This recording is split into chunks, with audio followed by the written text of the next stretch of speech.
ဒီနေ့တော့ကျွန်မအဓိကပြောချင်တာကတော့ကျွန်မအသက်အရွယ်အရအနုပညာလောကအများကြီးဆက်လုပ်ဖို့အခြေအနေမပေးပါဘူးကျွန်တော်တို့နိုင်ငံမှာဆိုရင်လည်းအိုမင်းသွားလို့ရှိရင်အနုပညာလောကကနေအားပေးမှုကရော့ကျသွားတာတဘာဝတရားရှိပါအဲ့တဘာဝတရားရှိပြီးသားပါ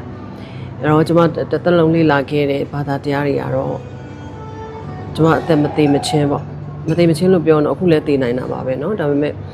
ကျွန်မဆိုလိုတာအနုပညာအလောက်ကကြတော့ပေါ့အလိုလျောက်ရက်ကိုသွားရမယ်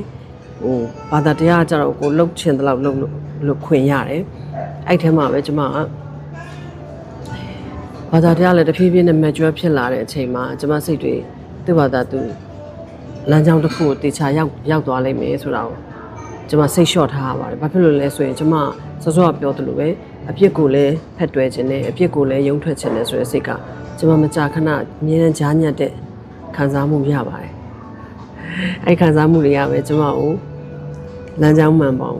လမ်းကြောင်းအမှန်ပေါ့ဘာသာတရားဘက်ကိုထိုးတင်ပေးလိမ့်မယ်ဆိုတာလည်းကျွန်မယုံပါတယ်ကျွန်မကိုယ်တိုင်လည်းသွားမယ်ဘာသာတရားနဲ့ပဲအဆုံးသတ်မယ်ဆိုတာကျွန်မဆုံးဖြတ်ထားပါတယ်အချိန်မီသိနိုင်တာဖြစ်တဲ့အတွက်ကြောင့်မလို့အခုလောလောဆယ်ပြောရင်ဆိုရင်သိသွားမယ်ဆိုရင်လည်းအာယုံနေဟာအာယုံပဲဆိုတာကိုသိချနှလုံးသွင်းနိုင်ပြီးဘဝကူးနိုင်တဲ့အထိကျွန်မစူးစမ်းနေပါတယ်ကျေးဇူးတင်ပါတယ်